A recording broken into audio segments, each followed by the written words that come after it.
Hello, everyone. Thanks for joining us today. This is an anxious and difficult time for Americans all across the nation. More than 57,000 lives lost. More than 26 million Americans have filed for unemployment. We're all worried about our health and our families. And women are experiencing much of the pandemic devastating impacts more than anything else. Millions of women have lost their jobs or had their hours slashed and are facing worries about just making ends meet. And millions more of women are on the front lines as healthcare workers, doctors, nurses, sanitation workers, childcare workers, grocery store clerks, workers, and more are carrying on their backs the rest of the nation. Domestic violence survivors are at a heightened risk, forced to shelter in place with their abusers. Women's access to reproductive health care is increasingly in jeopardy. And while this virus can hit anyone, anywhere, regardless of race, gender, economic status, or level of power, it doesn't impact every community equally. It hits hardest those who are most vulnerable and who have the fewest resources, including women of color and low-income women. This pandemic is pulling back the curtain on so many inequities in our society. The lack of paid sick leave for workers, the need for a livable minimum wage, the need for stronger unemployment insurance. We're going to dig into all these issues and more in today's discussion, and I'm really thrilled to have my friend, the former senator and former Secretary of State, and the woman who should be President of the United States right now, Hillary Clinton. Welcome, Hillary. It's great to have you here. Thank you so much, Joe. It's a real pleasure to be here with you and to be part of this very important discussion. And I am thrilled to be part of your campaign to not only endorse you, but to help highlight a lot of the issues that are at stake in this presidential election. As you just so rightly said, this terrible pandemic that we're all going through hits a lot of Americans much harder than others. We've seen it firsthand in hospitalizations and in, unfortunately, fatalities. But we've also seen it when we look at the pictures of those people on the front lines. You know, 80% of all healthcare workers in America are women. And 1 out of 3 jobs held by women in our country has been classified as essential. So this is an issue that affects all of us, young and old, every kind of background from every walk of life. But it is having a disproportionate impact on the front lines, on women working, on women caring for others, on women holding down the home as we go through this together. So I want to add my voice to the many who have endorsed you to be our president.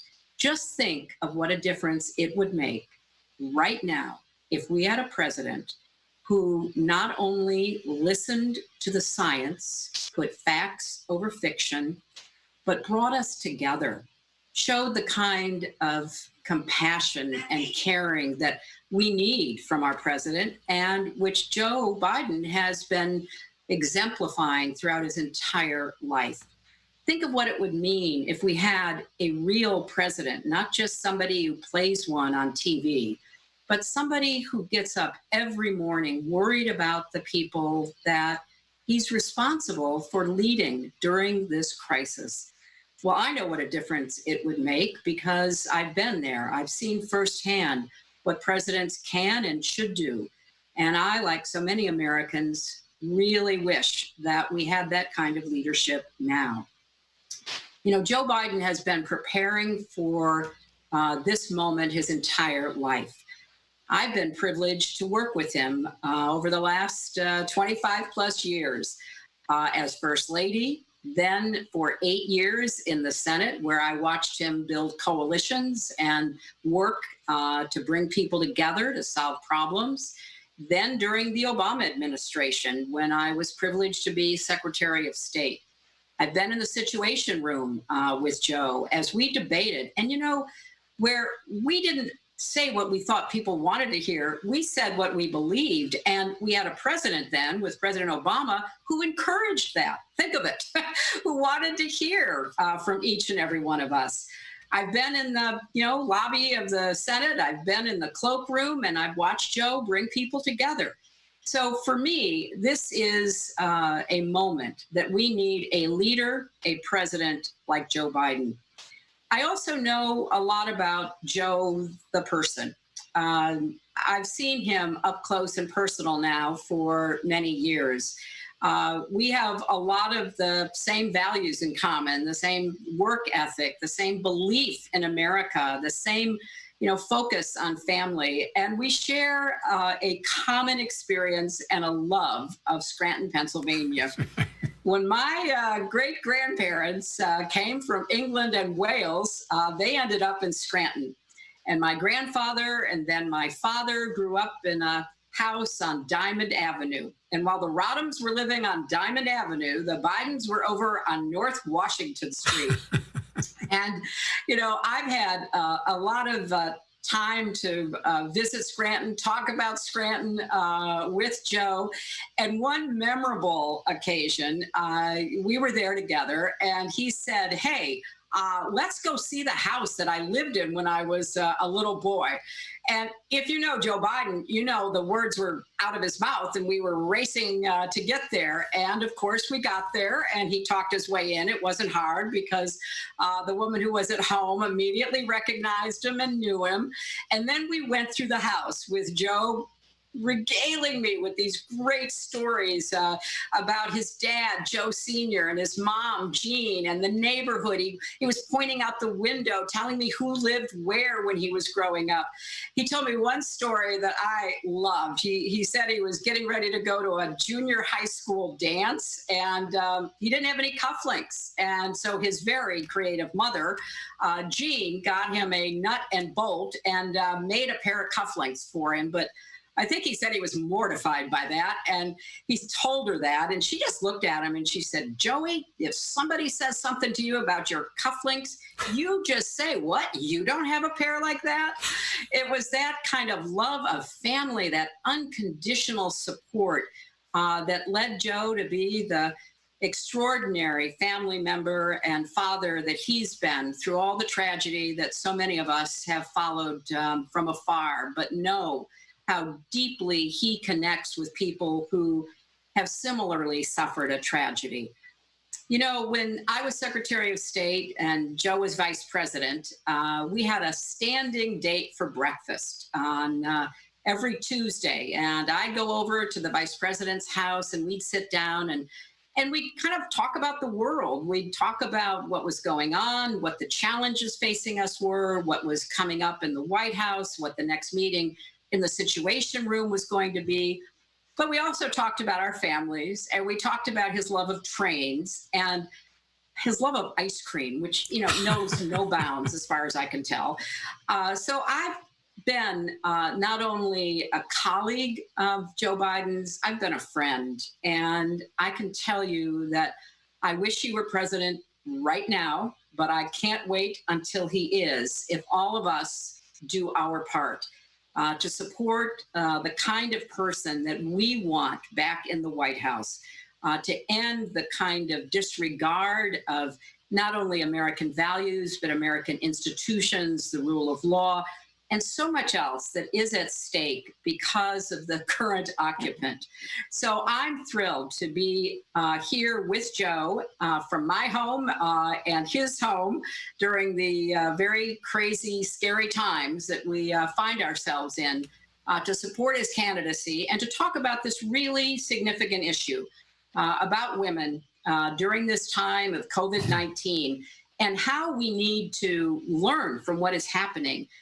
This crisis has stripped bare for everybody to see the inequities in our healthcare system, in our economic system.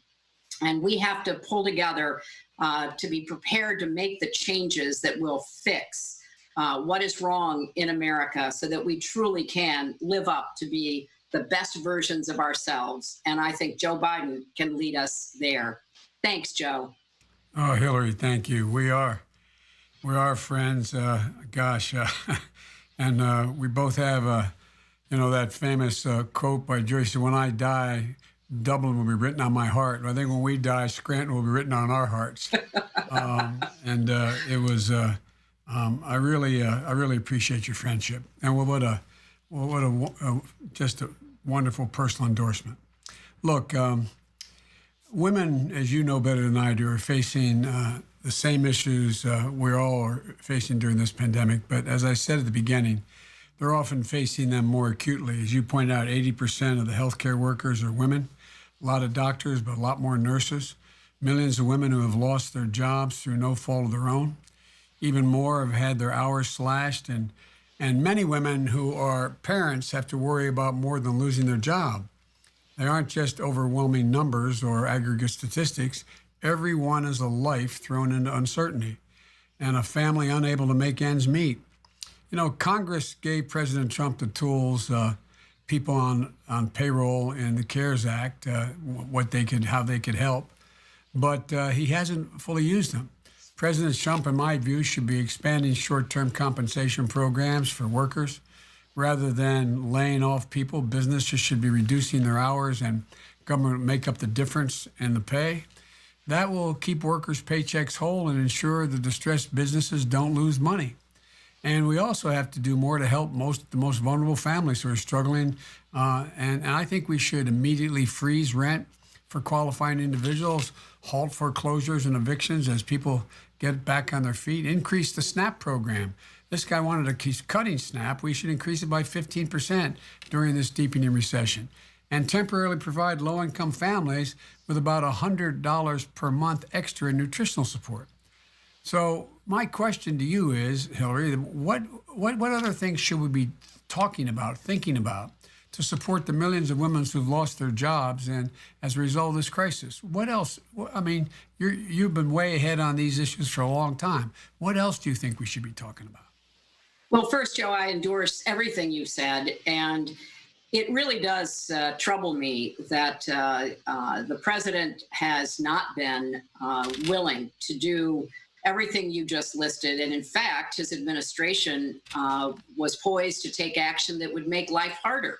You know, one of the problems that I am incredibly worried about is our food supply and getting enough nutritious food to people. We already have a problem in our country, even before this pandemic, of making sure that people in every area, in parts of our cities where there are food deserts, in rural areas where there's not a steady supply of nutritious food, the schools having to close down, meaning that there was not going to be a school lunch and school breakfast program.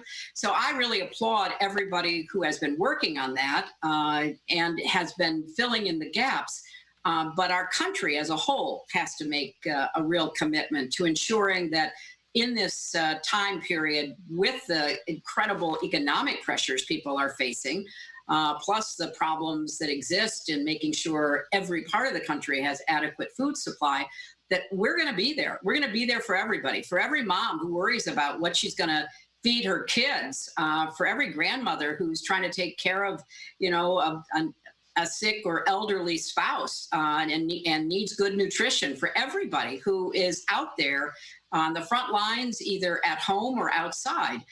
So food has to be at the top of the list. Secondly, as you rightly point out, we know that once again, big surprise, too much of the money that was in these recovery acts have gone to the wrong people.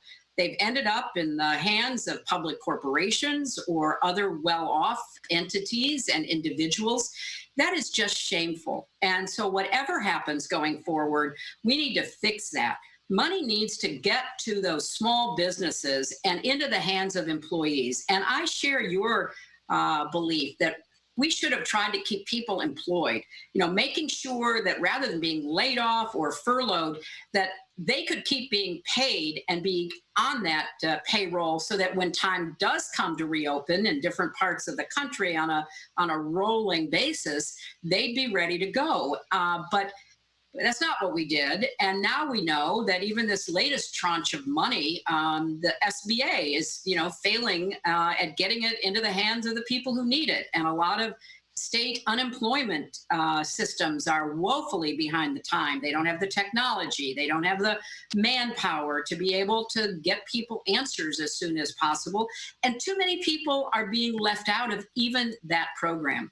So we need to fill in the blanks. We need to streamline the process. We need to get money into people's hands. We need to make sure that nutritional needs are met. For goodness sakes, don't cut back the SNAP program, which for those watching who may not know, used to be called food stamps, but it is supplemental nutrition assistance for people.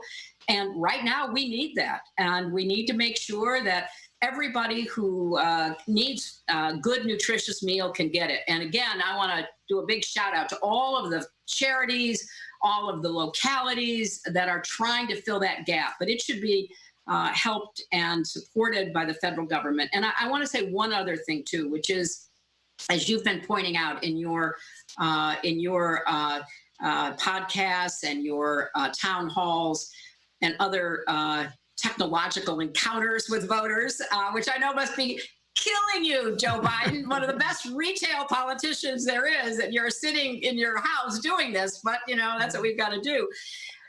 We still don't understand what the federal government is going to do to help states and localities be able to do the testing that they need, the tracking that they need, and the isolating that they need to be able to safely open up in the days and weeks ahead. So we've got economic problems facing us that are being, in my view, inadequately addressed by this administration.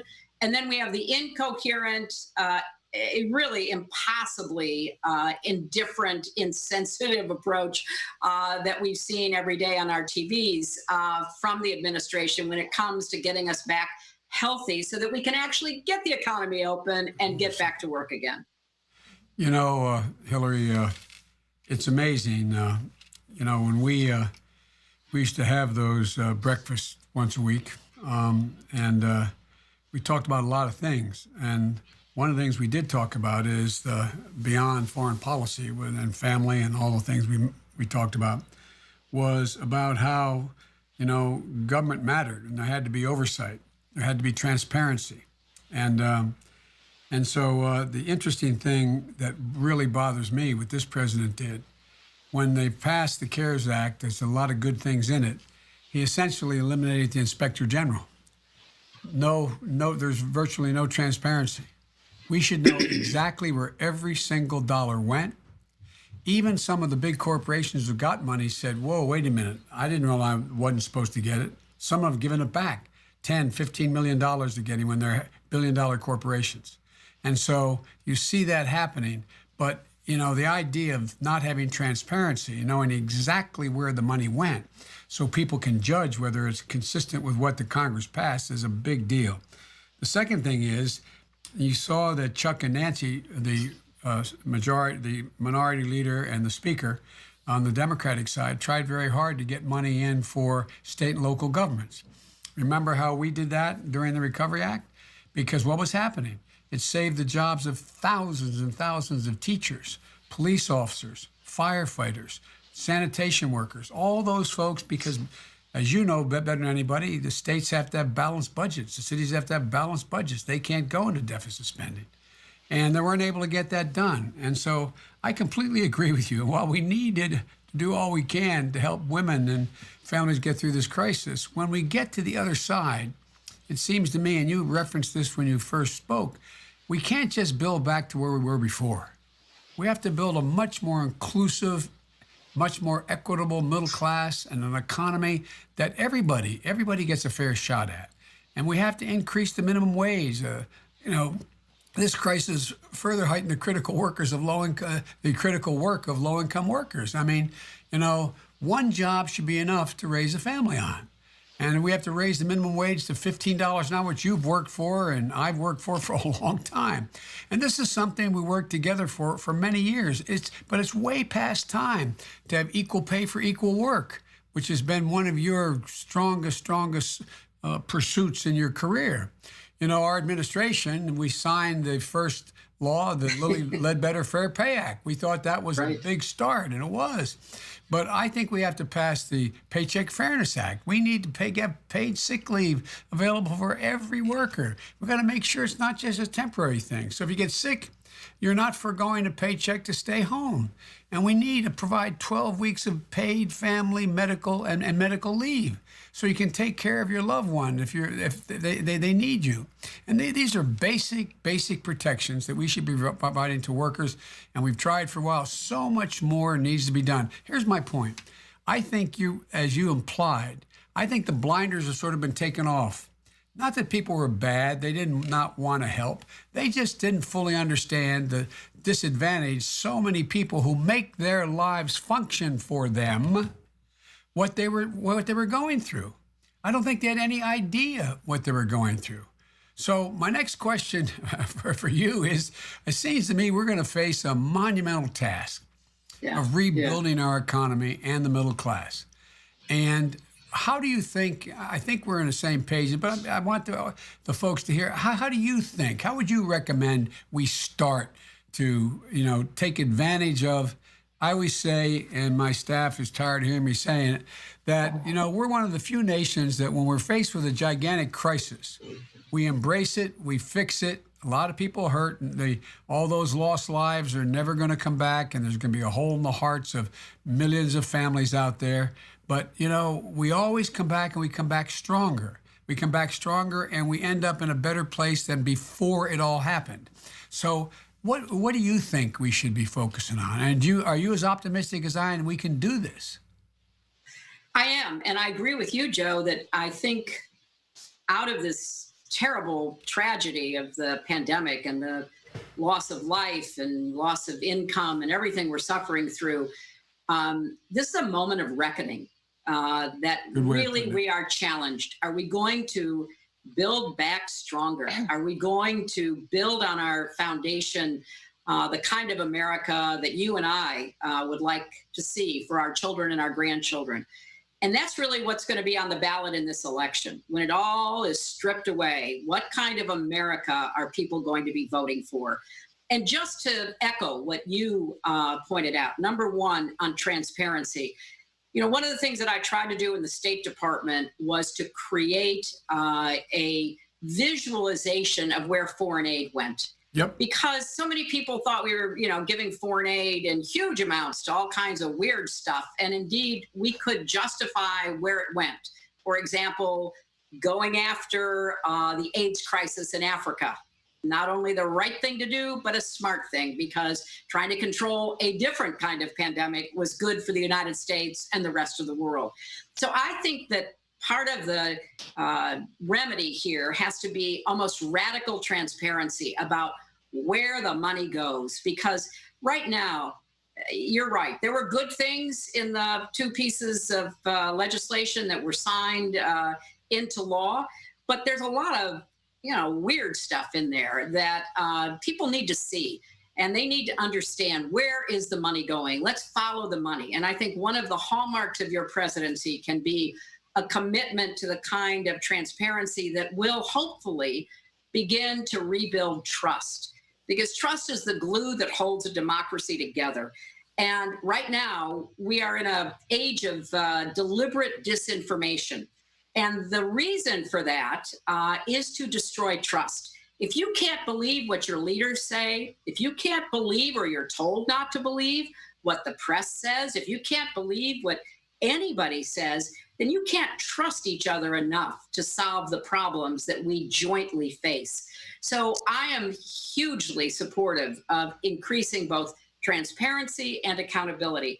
And then on all of the various issues that you addressed, hopefully the time is now. We've been working for equal pay for equal work, the Paycheck Fairness Act, which I sponsored, you sponsored, voted for whenever we got a chance, but always ran into a brick wall of opposition. Well, now all of a sudden, those essential jobs that people are doing, we used to just walk by that woman stocking that grocery shelf. We didn't pay attention to the sanitation worker that was picking up our garbage. Well, all of a sudden, you know what? Those jobs are what's keeping us going. And the Paycheck Fairness Act should be enacted. Also, paid leave. We are way overdue. We are so far behind the rest of the world, and it's shameful. The idea that a lot of people before this pandemic got really full blown were worried that they couldn't take time off, even if they were feeling sick or somebody in their house was sick, because they would lose their job. Yep. That is not only disgraceful, it is so outdated. It is anachronistic, and that has got to be fixed. There's a lot of things that will give more support, more security to working families, and we need to join the rest of the developed world to make sure that we actually deliver on that. And the final point, which you also were alluding to, is we got to make government work in visible ways for people, because right now I'm thrilled to see that, frankly, governors of both parties who have grabbed hold of this pandemic, made the tough decisions, shut down their economies, have been listening to the scientists. They're actually getting really high marks from across the political spectrum, because they are leaders who are problem solvers. They are humble enough to know they don't possibly have all the answers, but they want to listen to the people who can help them try to find them. So that kind of leadership may be back in vogue. We've gone through a period where I think some people might have forgotten that it really does matter who your mayor is, who your governor is, and yes, who your president is. So rebuilding that belief in governing as a way of delivering for people and making their lives a little easier, a little better, a little safer, a little healthier. All of that, I think now we have a chance to have many more people paying attention and listening than we did before. And that's why I think you are exactly the right person at the right time, with your background and your values and your compassion to be able to make that case. Well, you're very generous, but there's so many things I'd like to continue to talk to you about. We're supposed to take questions from the audience, but as usual, it's like one of our breakfasts.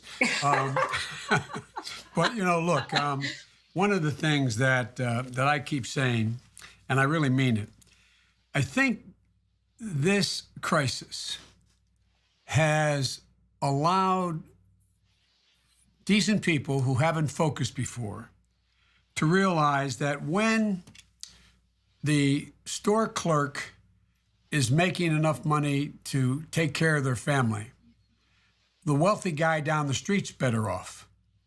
Everybody's better off. When you have a system where the people who you rely on the most are in a position to be able to do their job and do it and live a decent life, that raises your standard. This notion is outmoded that somehow if people who are struggling get help, it's going to drain resources from others. It's the opposite happens. The Amen. opposite happens. When you raise salaries, all salaries go up. Everybody does better. And by the way, corporate America is doing fine without having to worry about what's going to happen here. I mean, these guys and women, we've gotten kind of out of whack the way we measure things. But everybody does better when we treat people and economically fairly and give them opportunities. Look, I know I'm tempted to ask you another question, but look, we have to take a few questions, and Michelle Kwan is going to read some questions to us that were submitted. And Michelle, welcome, and thank you for all your involvement throughout this effort for both Hillary and before and me. So Michelle, fire away. All right. Thank you so much, Vice President Biden. Our first question comes from Tiffany in Connecticut. She asked, there are a lot of women who are in abusive relationships and are now stuck at home with their abusers. What are ways how women being abused can get help and know that they have a safe place to go? Well, thanks, Michelle. And I'm so glad Tiffany is asking that question. Violence against women is a huge problem, and especially right now. And Hillary and I have worked very hard on trying to end violence against women, wrote that legislation, and it's been one of the leading causes of my life.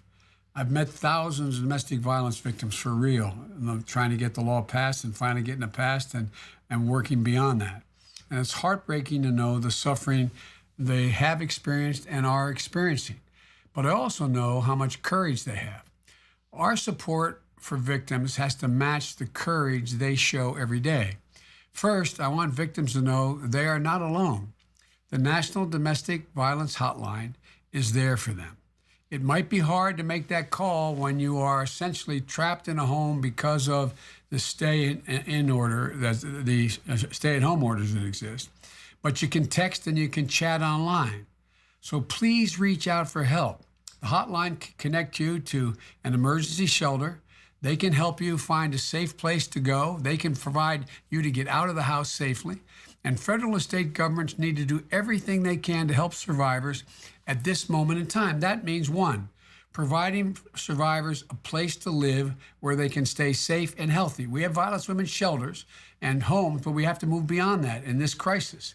We should empower FEMA, the Federal Emergency Management Organization, to work with every state so they immediately increase shelter options, including contracting with hotels and motels to provide shelter. Modifications like sleeping in just to have the idea that we deal with trailers that are available for people as well. We have to also provide immediate economic relief to survivors. No one should be forced to stay with their abuser because they don't have the resources to leave. Particularly, the vast majority of kids in the street are there because their moms are victims of violence. We need to provide survivors. And the way we provide for survivors is we include cash assistance, unemployment insurance, flexible to their needs, and paid safe days and safe leave. We have to make sure all survivors of color, immigrants, survivors of Native American survivors, older survivors, those with disabilities, the LGBTQ community survivors, they all need support. And we have to make sure survivors and services can be connected. I've worked to make that hotline had the state-of-the-art telecommunications. When you call, they can tell where you are. They can get there in a hurry with real police protection if you need it. Now it's time to push again. We have to equip our hotlines and vital service providers with the tools that they need to take care of the person who's calling.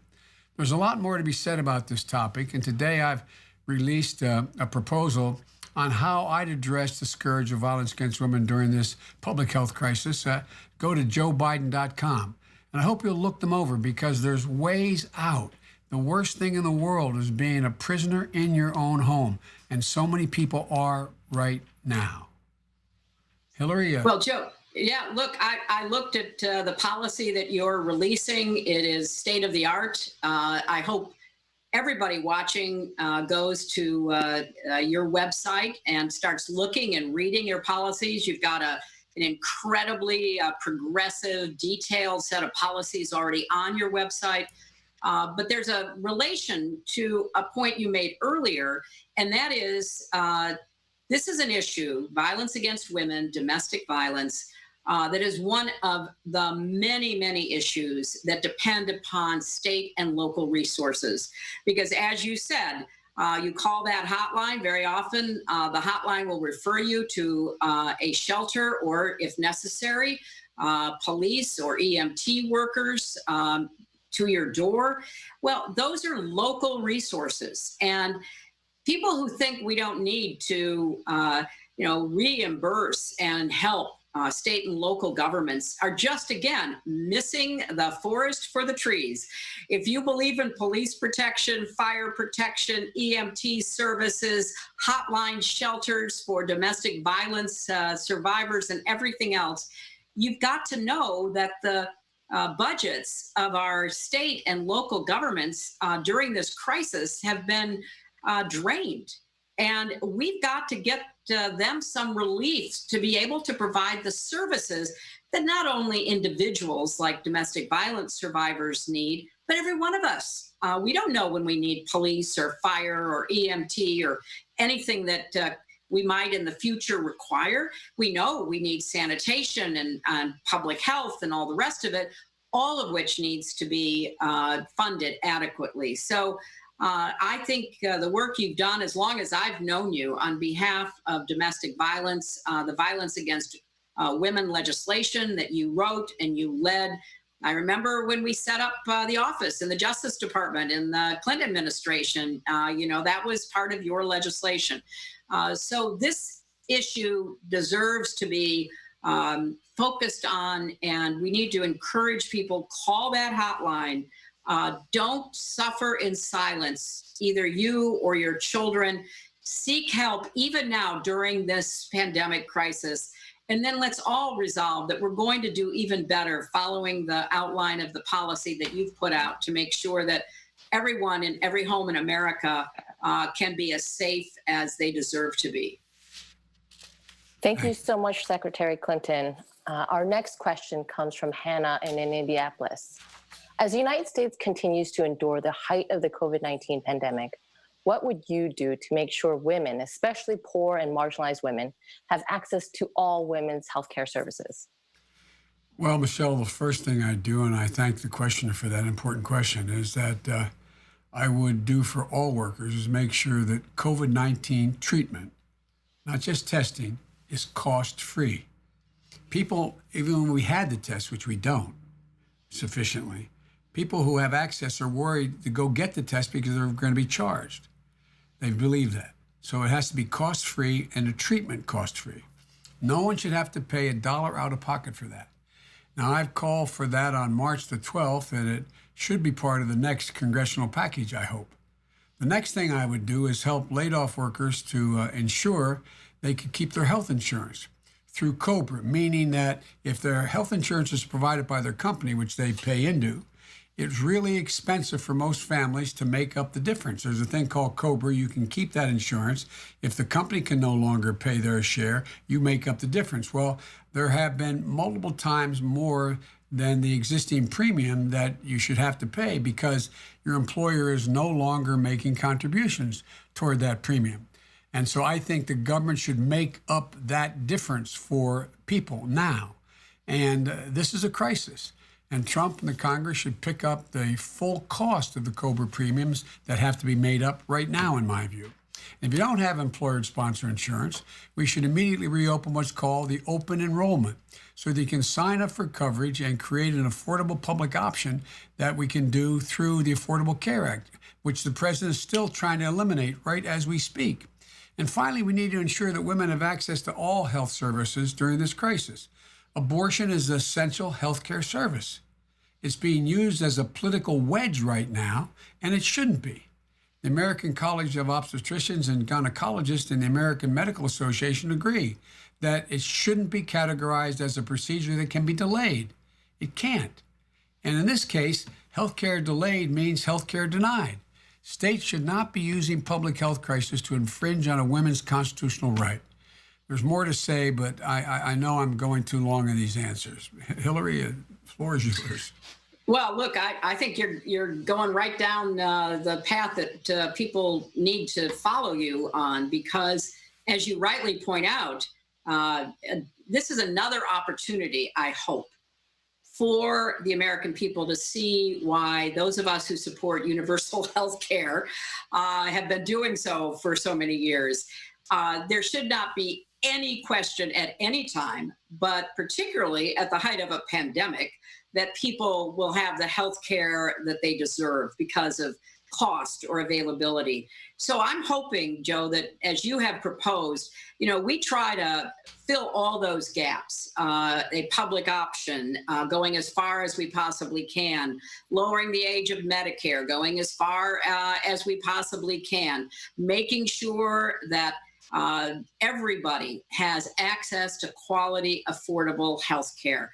And now we know why. I mean, you can't hide from a virus. We can try to, stay inside and hope that we don't come in contact with anyone who's carrying it. Although with so many people being asymptomatic, it's a little hard to know, even in your daily life, going to the store or the pharmacy, whether you might encounter somebody, which is why we should keep, wearing masks and washing our hands and everything else we're told to do.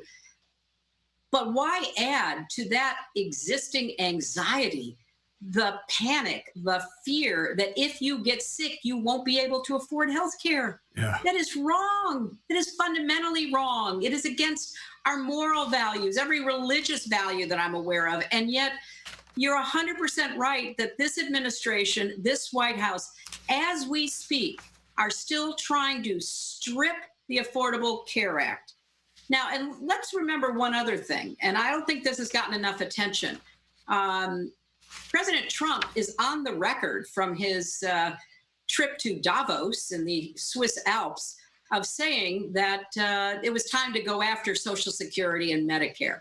So, you know, this is a high stakes time because of the pandemic, but this is also a really high stakes election. And every form of health care should continue to be available, including reproductive health care for every woman in this country.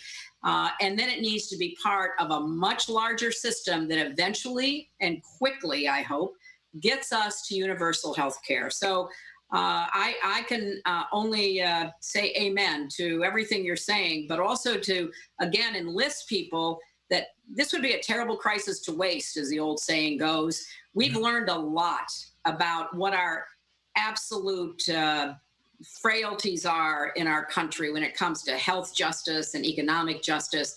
So, you know, let's be resolved that we're going to solve those once you're elected president. I promise you that's going to be my objective. Thank you so much, Secretary Clinton and Vice President Biden. Our last question comes from Asha, a pharmacist from New Jersey. Asha is an essential worker during this crisis and wonders what you do as president to ensure she can do her job safely. Asha, you're one of the people we've been talking about the whole time here, an essential worker. You know, what you're doing is important all the time, but particularly right now, to provide, one, essential workers with all they need for personal protective equipment that you need to do your job safely. I urge the president to use the full authority of what they call the Defense Production Act well over a month ago, not only to surge production of critical protective gear and tests and more, but also to ensure that they're distributed swiftly and in full so that everybody has it, and that means you.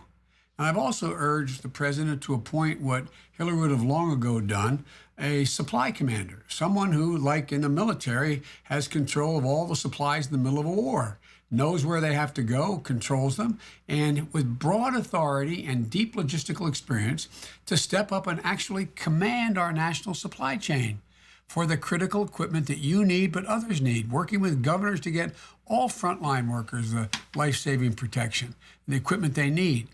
And also, all workers like yourself who are putting their lives on the line should receive, in my view, premium pay. Now, premium pay is no substitute for personal protective equipment. It's not. And it's not a substitute for worker safety. But we have to do as much as we can to support the millions of brave workers like you who've stayed on the job, keeping the country running. I support what's called, that the Democrats are pushing in the Congress, pandemic premium pay. Increase essential frontline workers that both the Senate and the House have proposed, that in fact gives you more income. We need to make sure that if you, God forbid, get sick, you get paid time off as well. We need to make paid sick leave available to every worker and make sure it's not just a temporary thing. If you get sick, you're not forgoing a paycheck to stay home.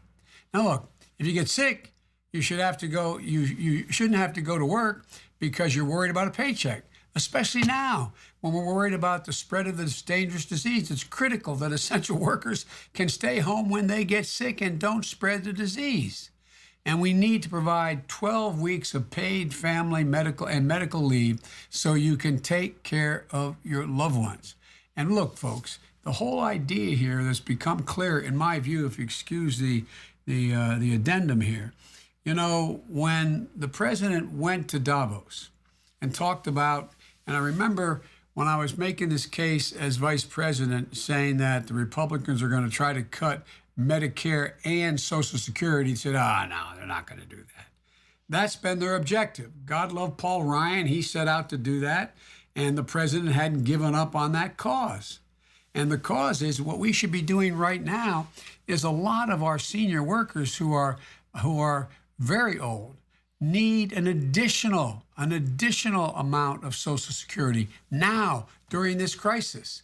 We should be increasing their Social Security payment while this crisis moves forward, while we reform the whole Social Security system to provide for the ability of people who have had their pay cut, their Social Security payment cut because their spouse has passed, because for a whole lot of reasons it happens.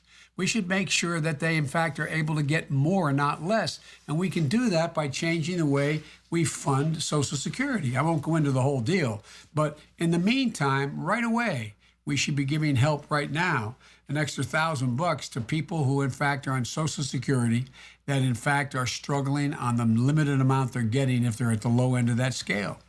But at any rate, there's a lot more to talk about. I'm sorry.